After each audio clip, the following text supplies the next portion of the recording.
बिस्मिल्लाहिर्रहमानिर्रहीम। Welcome students, उम्मीद करता हूँ आप सब खैरियत से होंगे। बच्चों, आज हम चैप्टर 2 वेक्टर्स का second topic product of vectors में स्केलर और डॉट प्रोडक्ट को डिस्कस करेंगे और इसके तमाम पॉसिबल शॉर्ट क्वेश्चन और एमसीक्यूज को समझेंगे। स्टार्ट करने से पहले बच्चों, अगर आपने चैनल सब्सक्राइब नहीं किया तो चैनल सब्सक्राइब कर लें ताकि बुक के तमाम लेक्चर्स आपको साथ साथ मिलते रहें। चलें स्टार्ट करते हैं। हमारे पास फर्स्ट क्वेश्चन है इस टॉपिक से, What is the scalar product of two vectors? How is it calculated? बच्चों, स्केलर प्रोडक्ट जो होती है इसमें हम दो वेक्टर्स को मल्टीप्लाई करते हैं। इसका फार्मूला होता है हमारे पास a dot B is equal to A B cos theta. मतलब हमारे पास इस केस के अंदर कॉस थीटा रिस्पॉन्सिबल होता है, साइन थीटा रिस्पॉन्सिबल नहीं होता। द स्केलर और dot product of two vector is a scalar quantity obtained by the multiplying their magnitude and the cosine of angle between them. It is calculated using the formula a dot b is equal to ab cos theta, where a and b are the magnitude of vector and theta is the angle between them. जो ये theta है बच्चों, ये हमारे पास a और b दो vectors के दरमियान जो एंगल होता है उसको रिप्रेजेंट करता है। For example a is equal to 5, b is equal to 8, theta is equal to 60, तो हमारे पास डॉट प्रोडक्ट आएगी a dot b is equal to 20। Next question है बच्चों हमारे पास, how do you determine the scalar product of two orthogonal vectors. बच्चों, orthogonal vector जो होते हैं इनके दरमियान एंगल 90 डिग्री का होता है। अगर 90 डिग्री का एंगल है तो हमारे पास a dot B is equal to A B cos 90, और कॉस 90 जो होता है बच्चों वो 0 के इक्वल होता है, जिसकी वजह से हमारे पास a डॉट बी का आंसर आएगा 0। The scalar product of two orthogonal vectors are 0 because cosine of 90 degree is 0 mathematically is given by this. For example, if vector a and b are perpendicular, their scalar product is 0 regardless for their magnitude. Next question है बच्चों हमारे पास, What is the significance of scalar product in physics? बच्चों, ये हमारे पास work जैसी quantities की information हमें provide करता है। इट्स मीन डैट कि हमारे पास वर्क डन के अंदर कॉस थीटा रिस्पॉन्सिबल होता है, साइन थीटा रिस्पॉन्सिबल नहीं होता।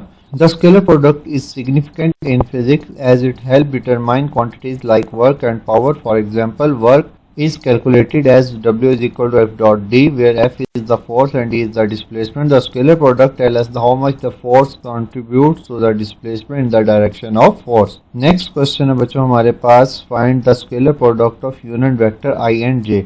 बच्चों, यूनिट वेक्टर जो होता है इसका यू मैग्नीट्यूड 1 होता है और I रिप्रेजेंट करता है x एक्सिस को, J रिप्रेजेंट करता है y एक्सिस को और K रिप्रेजेंट करता है z एक्सिस। यूनिट वेक्टर्स कोई से भी हों तो हमारे पास उनके दरमियान एंगल जो है वो 90 डिग्री होता है। अब I डॉट J का आपको पूछा गया, I और J के दरमियान एंगल 90 डिग्री और cos 90 जो होता है वो 0 होता है, जिसकी वजह से इनका जो डॉट प्रोडक्ट आएगा, स्केलर प्रोडक्ट आएगा, उसका आंसर 0 होगा। The scalar product of unit vector I and J is 0 because they are orthogonal and perpendicular.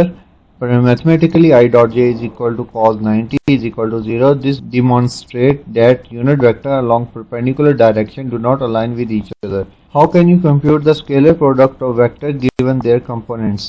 हमारे पास अगर कंपोनेंट्स गिवन हो तो हम डॉट प्रोडक्ट कैसे फाइंड आउट कर सकते हैं। डॉट प्रोडक्ट को फाइंड आउट करने का कंपोनेंट्स की मदद से हमारे पास ये फार्मूला है, a dot B is equal to A X B X plus A Y B Y plus A Z B Z. और ये फार्मूला हमारे पास फिफ्थ प्रॉपर्टी में आपने टेक्स्ट बुक में पढ़ा था। अगर हमारे पास फॉर एग्जांपल a गिवन है 1 2 3 and b is equal to 4 5 6, तो हमारे पास इन तमाम वैल्यूज को इस फार्मूले में पुट करेंगे तो हमारे पास आंसर आएगा 12।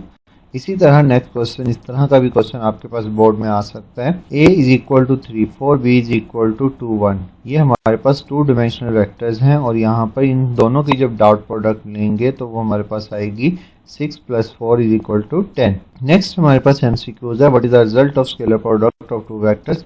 स्केलर प्रोडक्ट का जो रिजल्ट आता है बच्चों हमारे पास वो एक स्केलर क्वांटिटी आता है और यही हमारे पास डॉट प्रोडक्ट की डेफिनेशन है कि जब हम दो वेक्टर्स को मल्टीप्लाई करते हैं तो हमारे पास आंसर एक स्केलर क्वांटिटी आती है। बच्चों, इस तरह की अभी हमने एक एग्जांपल शॉर्ट क्वेश्चन में भी सॉल्व की है। इसमें क्या होता है, हमारे पास a और b की आपको वैल्यूज दी गई हैं और उसका डॉट प्रोडक्ट फाइंड करने को कहा गया है। जब हम a डॉट b निकालेंगे तो बेटा फार्मूला यूज करेंगे हम, a dot b is equal to A X B X plus A Y B Y, तो हमारे पास आंसर आएगा 10। यहाँ पर डी ऑप्शन करेक्ट आंसर होगा 10।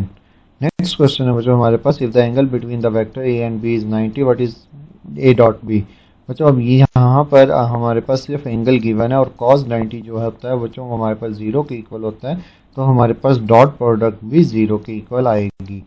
क्योंकि जीरो किसी भी चीज से मल्टीप्लाई होकर वैल्यू को जीरो कर देता है। नेक्स्ट क्वेश्चन है हमारे पास, what is the scalar product of two orthogonal vectors. अभी हमने फर्स्ट क्वेश्चन में ये देखा था कि ऑर्थोगोनल वेक्टर्स के दरमियान एंगल 90 डिग्री होता है, जिसकी वजह से हमारे पास डॉट प्रोडक्ट जो है वो जीरो के इक्वल आती है। बच्चों, अगर आपको लेक्चर अच्छा लगा हो तो लाइक और सब्सक्राइब करना मत भूलिएगा।